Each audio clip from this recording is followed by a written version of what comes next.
Many of us have genius within us. We have ideas. We use it for the company. We put in long hours, 60, 70 hours a week. We'll break our backs for the company. But when it comes to us, when it comes to using our genius in our own behalf, taking a chance with our own creativeness, acting on our own dreams and ideas, somewhere along the line, we get paralyzed. We find some reason not to do it. Oh, I did that.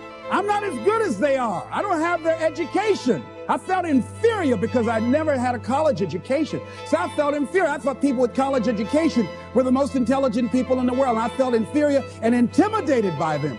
So I wouldn't want to speak before people that had more education than I did. What? Come on, Les, you can do that. Oh, no, I can't. Les, you're a good speaker, man. You can just communicate with people, period. There's just some things I just don't know. And can I pass? Get somebody else. I got a friend, man. This guy has a master's degree. He's real good.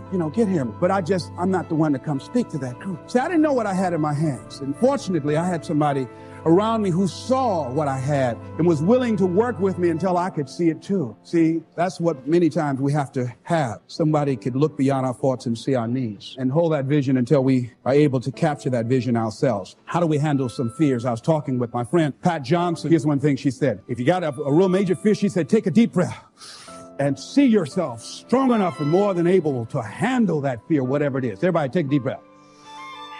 Whatever that feels, just feel that you have the strength and the power and the capacity to handle it. Another friend of mine named Ron Weiner, he says, when I'm confronted with a fear, I just practice the art of looking beyond the fear. I go behind it and see it already completed, see it already resolved. And then I carry myself accordingly as if it already is taken care of. That dispels the fear for me. Another friend of mine by the name of Jack Wilson said, when I experience fear, I think about when I was in Vietnam and what I handled back then, and I look at what I'm dealing with right now, and the fact that I survived that, the fact that I had other kinds of situations that were close calls, or that I was overwhelmed with fear and I came through it, then I look at this and says, this is nothing here. And we've all had that experience, what Jack had. How many of you had some situations that you were in that you were overwhelmed with fear? You didn't know how you're going to come out, how you're going to survive, and you did. You survived and you didn't die. So what you got to do, whatever that was, whatever that state of consciousness, whatever that self-confidence that you had, however you stood up within yourself, here's what we know: you survived. Here's what we know: you're still here. You didn't die. Hello, you did not die. You didn't die. You hear that?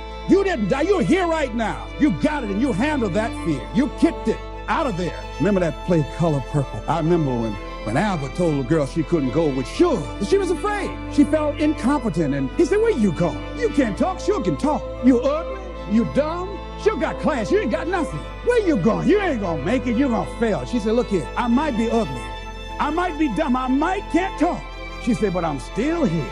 And so as you begin to look at the fears in back of you, you came through those fears and you're still here. See, that's a testament about how powerful you are. And so whatever the volcano is, you have the capacity to take that volcano on, the capacity to jump in it and find your true identity. Here's another thing that keeps a lot of people from taking on the volcanoes and jumping into the challenges that they're confronted with: the fear of making mistakes or not feeling good enough. Guess what? You're going to make some mistakes. You're going to make a lot of mistakes. Guy said this, and it's true. He said the person who's never made a mistake hasn't done anything. You're going to make some mistakes if you want to do something out here. You're going to fall flat on your face. You're going to be criticized when you come out into the arena called life. You're going to feel awkward and stupid and dumb sometimes.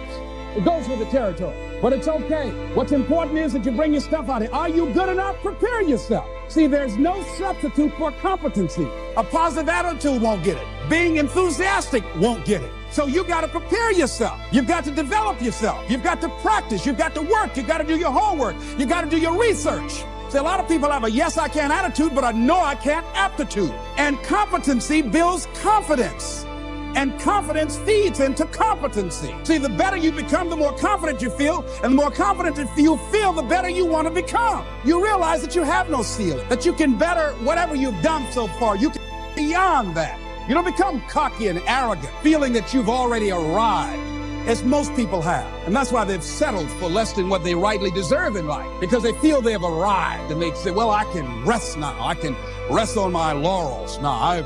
I've made it. No. Long as you're breathing, you've got some more work to do. There's something else for you to achieve.